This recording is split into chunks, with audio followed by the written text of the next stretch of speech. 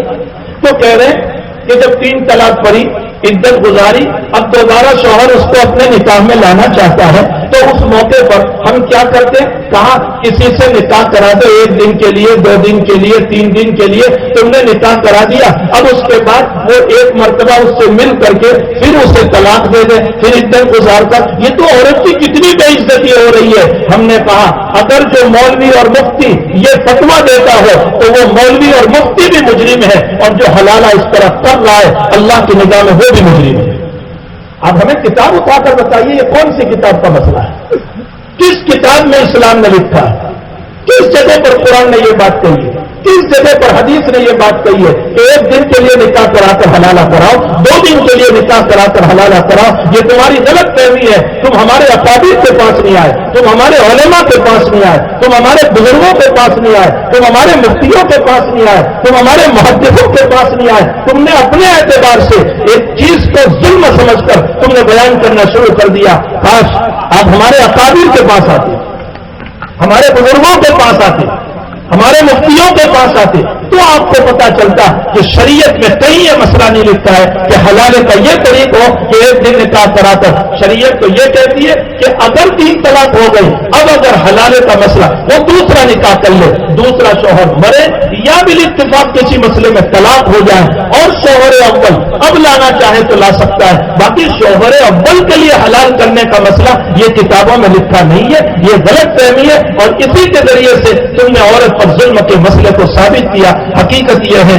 کہ تم ہمارے بزرگوں سے اس مسئلے کو سمجھتے تو کبھی یہ مسائل پیدا نہ ہوتے۔ بہرحال یہ مسائل آئے دن اٹھ رہے، اس سے پہلے بھی اٹھتے، اس کے بعد بھی اٹھیں گے۔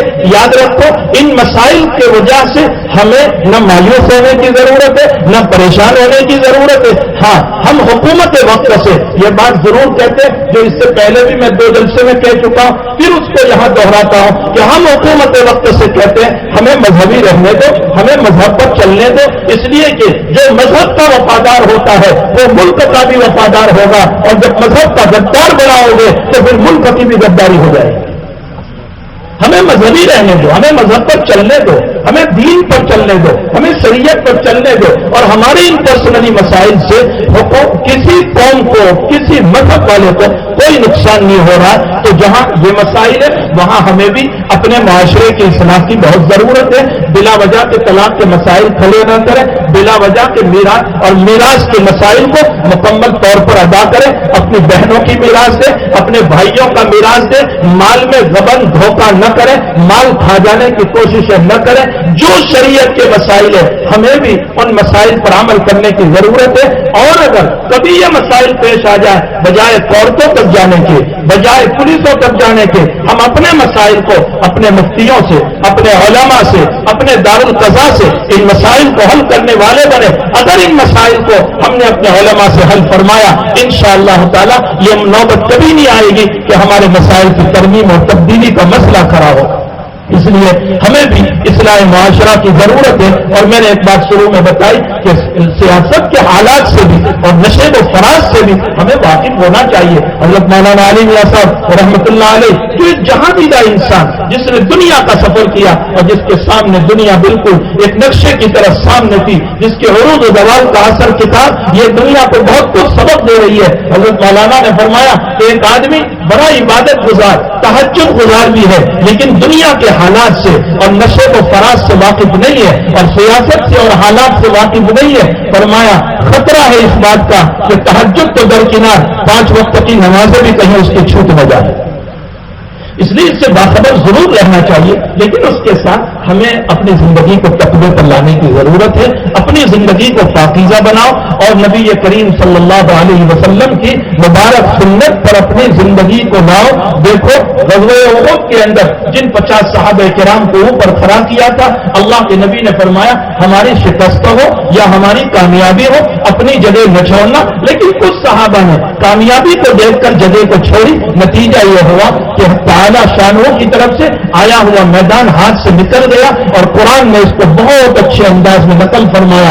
غم بغم لکی لا تحزنوا علی ما فاتکم ولا ما اصابکم. فرمایا تم نے میرے نبی کو غم پہنچایا اور ان کی باتوں کو نہیں مانا جس کی وجہ سے تمہیں بھی غموم کا مطالبہ غموم کے اندر جانا پڑا. تو کہنے کا مطلب یہ ہے کہ نبی کی ایک بات کی خلاف ورزی وہاں پر ہوئی, اجتہادی خطا ہو گئے, لیکن ایک مسئلے میں نبی کی خلاف ورزی ہوئی, نبی کے ہوتے ہوئے حالات آ گئے.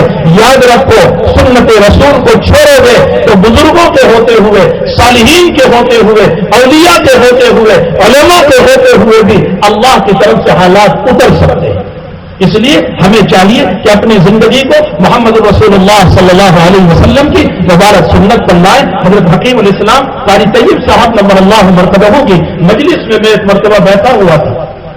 حضرت قاری صاحب رحمۃ اللہ علیہ نے حضرت نانوتوی رحمۃ اللہ علیہ کے زمانے کا ایک خواب پیش کیا. فرمایا شاہ چراغ علی ایک بہت اللہ والے تھے, بڑے بزرگ تھے. انہوں نے خواب دیکھا کہ اللہ کے حبیب پاک صلی اللہ علیہ وسلم دیوبند کے کسی مکان میں تشریف لائے اپنے چاروں رفقا کے ساتھ. چراغ علی فرماتے کہ میں نے حضرت نانوتوی سے فرمایا چلو اللہ کے نبی تشریف لائے ہم ملاقات کے لیے چلے. خواب میں دونوں بزرگ چلنے لگے. شاہ چراغ علی دوڑ رہے, حضرت نانوتوی دھیرے دھیرے چل رہے ہیں. شاہ چراغ علی نے مولانا قاسم صاحب سے فرمایا مولوی قاسم تمہیں محبت نہیں ہے, جذبہ نہیں ہے, دوڑتے کیوں نہیں ہو ملنے کے لیے؟ فرمایا میں تو اسی طرح چلوں گا.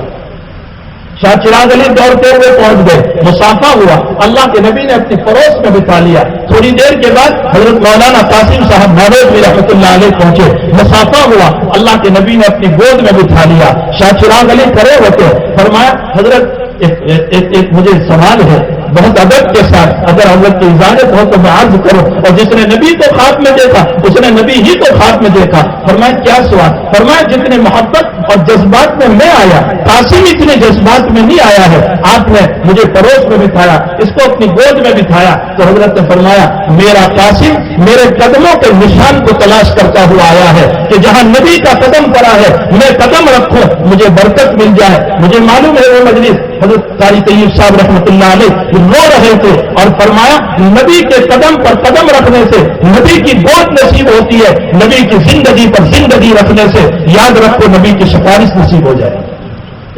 اپنی زندگی کو بھی درست کرو, حضور پاک صلی اللہ علیہ وسلم کی مبارک شریعت پر لاؤ اور اپنے آپ کو دین متین پر چلاؤ. میراث کے مسائل کو ڈھنگ سے ادا کرو, طلاق کے مسائل میں بہت آگے نہ بڑھو, شریعت کے قوانین کی پابندی کرو, عورتوں کے چکر نہ کھاؤ, اپنے علماء اور مفتیوں سے حل فرماؤ. اللہ جل شانہ ہم تمام کو اپنے اکابر سے اپنے بزرگوں سے وابستگی نصیب فرمائے. آج ہماری کمی یہ بھی ہے کہ ہم اپنے بزرگوں سے وابستہ نہیں رہتے, اپنے اکابر سے وابستہ نہیں رہتے. ہمارے ان بزرگوں کو حضرت مولانا اسرار الحق صاحب دامت برکاتہ العالیہ جو اتنے دور سے سفر کر کے اس بڑھاپے میں ضعیفی میں یہاں تک تشریف لائے. ہمارے حضرت مولانا سلمان صاحب بابا برکاتہم العالیہ اتنے دور سے، کیا ان کو کیا غرض ہے؟ بس غرض یہی ہے کہ اللہ کے نبی کا دین اللہ کے بندوں تک پہنچایا جائے. اسی مقصد کے خاطر وہ یہاں تک آئے ہوئے ہیں. ان کی آمد حق تعالی شان کو بہت قبول فرمائے، اور ان کی آمد کی بنیاد پر گجرات کے ذرے ذرے میں اللہ دین کی فضا پیدا فرما دے، روشنی پیدا فرما دے. اللہ ان کی عمروں میں برکت عطا فرمائے. حق تعالی ان کے سائے عاطفت کو ہم جیسے طلباء کے لیے اور ہمارے لیے اللہ تعالی ہمیشہ قائم و دائم رکھے. صلی اللہ علی النبی الکریم برحمتک یا ارحم الراحمین.